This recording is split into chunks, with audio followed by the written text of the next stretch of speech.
Okay, everybody, back to Business 900, the policy course. I'm following up from the prisoner's dilemma now with the notion of commitments and the way that you can establish credibility. Here we cite Albert Einstein. The difference between genius and stupidity is that genius has its limits.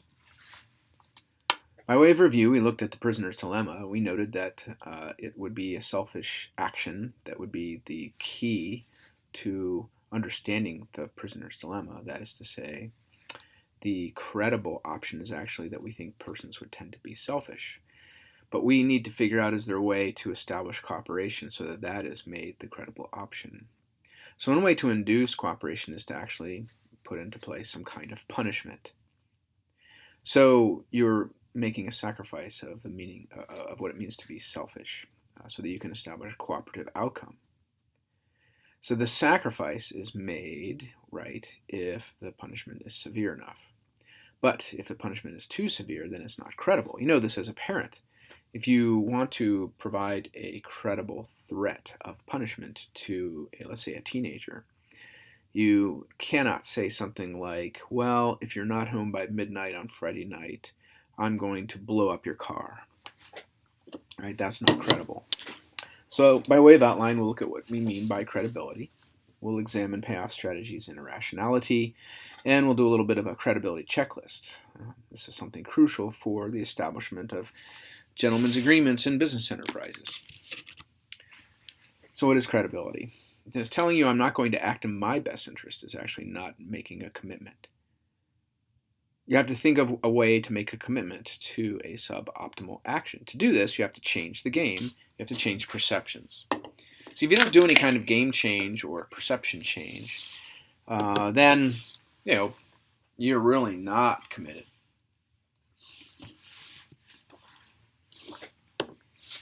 So there are several ways exist to increase credibility, to establish it. So you can reduce the payoffs. You can work at changing the payoff structure in the game. You make it costly to renege on the cooperative part of the game. Or you remove strategies. You take away those tempting strategies so that you destroy what we call avenues of retreat from cooperation. Or you decide to become irrational. You eliminate strategic control. You take away the human meddling that is the basis of the worst outcome in the prisoner's dilemma. Right? All of these are indications of that old adage that talk is cheap. Going back to 1992, Continental Airlines had said yesterday it would raise airfares on about 2/3 of its routes to take effect September 5th. Is that credible or not? Let's examine what we mean by the credibility of a threat or a promise. Now, threats are commonly used for deterrence of behavior. They're not that common. In fact, they're pretty rare if you're trying to compel behavior. To use a threat to compel behavior requires that you place a time limit on the behavior. So you say, within a certain amount of time, I require that you do X. And of course, you have to have a little bit of monitoring going on, and that imposes costs. Promises are, on the other hand, far more common when it comes to compellence. That's to say a conditional promise to a child. Hey, if you raise your grade by one full letter grade by the end of the school year, I will give you X, maybe some kind of boost in your allowance or something like that. Promises are not that common in deterrence. They're very rare, in fact. And in fact, right, remember, go back. See that word implied there in the matrix. A threat that is meant to deter is really an implied compellence. And a promise that's, right, an overt attempt to compel behavior contains within it an implied threat, an applied kind of deterrence. I want you to do X implies that I'm trying to deter another behavior, not X kind of behavior. And Again, the promise of linked up with deterrence requires a time limit and monitoring costs. So the basis of the credibility is that you must commit. What does it mean to commit? And we quote, the difference between involvement and commitment is like an egg and ham breakfast. The chicken was involved, the pig was committed. Let's look at two firms considering market entry. It's us and them. Let's say the market potential is 10 million in terms of net present value profits. The entry costs are $7 million. Assume that, let's say they could decide in a binary sense to either go into the market or stay out. And we do same. We go in, we stay out. Now, of course, it's best if we go in and they stay out. We'll make 3 million from that market. Or, we stay out and then it's very, very good for them. They'll decide to go in and they'll make 3 million from the market.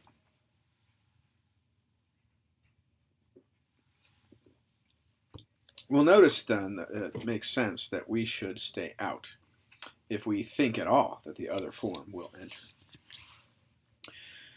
Now, involvement might be, of course, tracking toward an initial investment.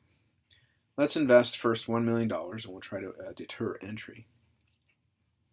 See, at the $1 million level, deterring entry, if we go in and they stay out, we've got the market, we've got our 3 million. Notice what the effect of the first $1 million to deter entry is like. That is, now when we stay out, we lose that $1 million, whether they go in or out. Let's back up. Before those bottom blue values, see, they were zeros. And now with our first $1 million in investments, they've become -1. Now under this situation, it's still in our best interest to stay out whenever we think the firm will enter.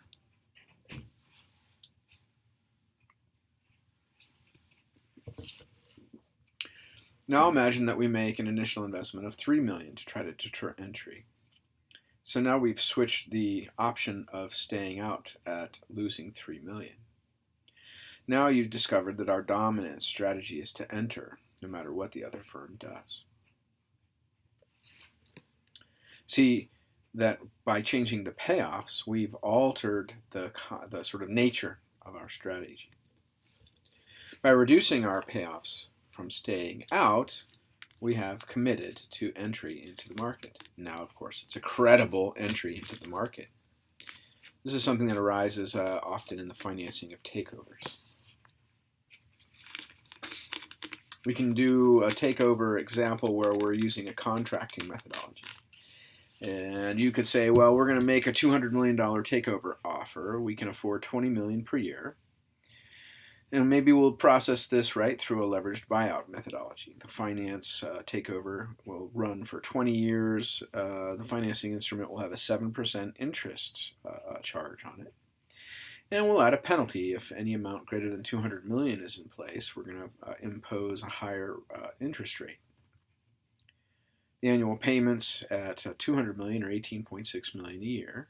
At 210 million, they're at 19.6 million per year, but there's a penalty invoked right on the interest rate, pushing up the amount paid per year to 21.9 million.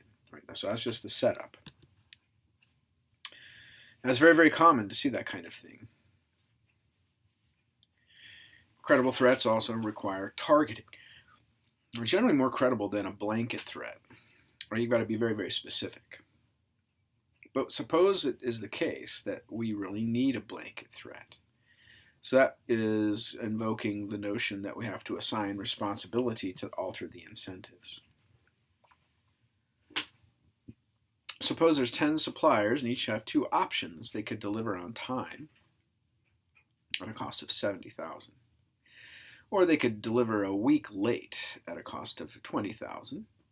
When delivery takes place, they get a $100,000 payment.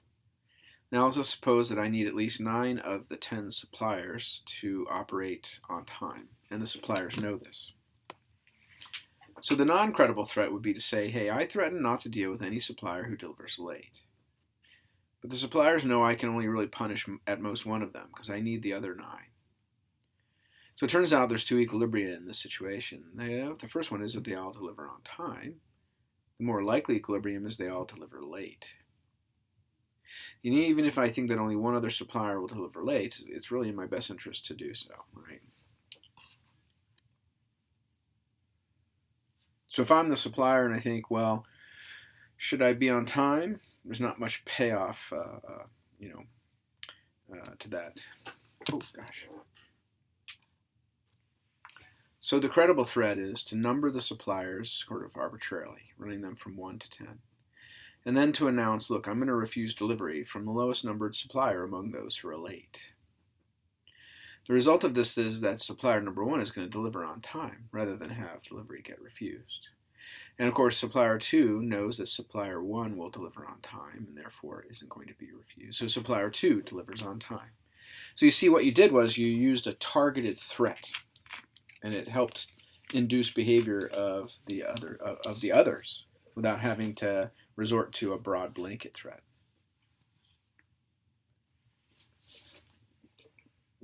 The lesson of removing the strategies is this, that you're not always better off when you have more options. In a contract negotiation, people can squabble over many, many details. So the better way to approach that is to send your agent, who has power of attorney, and they're asked to sign the contract as it is or to walk away. Or imagine how one might haggle over prices in a department store. It just doesn't happen. And what we do then under delegation is learn from bureaucracy. We encounter somebody, but they respond, hey, the rules won't allow me to do what you ask. Right? You're like shutting off the options. Delegation happens all the time, and human resource departments are basically a fancy form of bureaucracy. It's a way to shield the managers from the requests for higher salaries. Also, the human resource executives, they're not compensated based on employer value. Collection agencies as well, they're a shield from pleas or threats of the debtor, and they help to reinforce repayment, and it helps to protect your reputation. The accounting firms are also involved in overseeing contests, right? A third party examines the activity of, say, the drawing of a lottery ticket or something. If the accountant's payment is not tied to the outcome, then basically we're trying to maintain a reputation for being fair. Removing strategies part 2, well, sometimes you just have to burn bridges. What this refers to, burning bridges, is that you can attain power from not being able to retreat. Rather, you allow your opponent to retreat. You have these options that have happened in the past that are good examples of burned bridges. The nicotine patch is one. The hunt for the Red October is an example of a story where the commander of the Red October submarine burns bridges with Moscow. And Cortez, he comes to Mexico and burns the ships. In the semiconductor patent sharing process, there is an example of Mosai Technologies. This was the designer and the licensor of the semiconductor chips and technologies. That's a pretty strong presence in semiconductor patent research and development processes. And they announce a patent and they share the deal with Mitsubishi Electric. So what's going on there is, right, you're sharing the patent with one of the competing firms, and you then commit to provide supply of the chips to the production plants for, in this case, Mitsubishi Electric. And you engage in no opportunistic behavior. That is to say, you don't take advantage of this contractual relationship to extract more value than has been agreed upon. Now, if it's the case that you might have established a greater level of credibility because you have nowhere to run, you could diminish the credibility of an opponent by helping to build a bridge for them. Yeah, when you surround an enemy, you must leave an outlet for him to go free, said Sun Tzu. The negotiation lesson is always that the key thing from the negotiator is that reputation is the primary factor. They have to know the reputation of the individual they're negotiating with. Commitment there is counterintuitive, just to draw it all together. You reduce your strategy space and you decrease your own paths to commit. This, of course, hurts yourself. And what it does is it winds up helping yourself. It helps to increase your credibility. You also, by way of an analogy, you increase your opponent's strategy space to preclude the rival from committing. So you actually help your rival to help yourself. And irrationality. USSR nuclear deterrence is a classic example of a situation where if you look at the literally tens of thousands of nuclear weapons in their arsenals, deterrence is, of course, arising from the notion that if the use of these weapons would happen, then we have what's called mutually assured destruction. It's like a grim trigger strategy, that when someone acts selfishly, you decide to permanently stop playing with them, so to speak. Proportional response would be that we'll cooperate when you cooperate, and we'll cheat when you cheat. Remember those two parts of the prisoner's dilemma lesson. In this case, we want a lot of deterrence. So it might be better to have irrationality to be credible. The classic example of this is in this movie known as Dr. Strangelove, where a doomsday device is being built. A takeover defense tactic is an irrational response to, say, a hostile takeover. The way that you might stop such a takeover is that you have managers with special contracts, and embedded in the contracts are triggers that should a takeover happen, there will be what we'll call parachute salary bonuses. What this does is it renders the target firm non-valuable. What is this? It's burning down the firm, right? If you threaten in an irrational way, you're trying to do basically something along the lines of not having sort of human and sort of normal and rational control, but you're trying to make it a permanent irrational setup. The irreversible commitment is really no commitment, so we're trying to make it so that we have no choice. We have to pursue the particular avenue. The credibility checklist in Dr. Strangelove was met. There is first severity. You have to create fear in the mind of the enemy. That helps to maintain the credible threat. It has to be irreversibility. That is the key. You can't be able to back step and reverse things. That's essential. That's a comment in the movie. It has to be irrational. It's something that no sane man would do. And in fact, the doomsday device is really like a machine. And there's practicality. It might not be a practical deterrent. But the key is that you've got to have clarity. You've got to tell everyone what you're doing. You've got to communicate to the threat properly. You also should note that we might change the rules. So you can look at things regarding the sort of basic cliches and question them. That's a thing that's running through this topic of strategic moves. It's the case that maybe less options are much better, and of course sometimes you need to have no retreat, so you want to burn your bridges. Commitments are key because they change the nature of the game. And that kind of fits to what kind of game is best for you to play. This relates to the issue that the authors raise with regard to the sort of non-equilibrium but better outcome of the prisoner's dilemma. We want to resolve the prisoner's dilemma by using commitments. A good example of the classic prisoner's dilemma, say with Bonnie and Clyde, take the prisoners, put them in separate rooms, and we wind up getting confessions because of their dilemma. So maybe install an organization that will punish anyone who cheats, who works with the law, so to speak. See, so that's one of the functions of the mafia. You have the mafia, and they have a well-known and credible threat that if you turn state evidence, that is, if you cheat when you're a prisoner, you're going to undergo harm, if not death, inside the mafia rule system.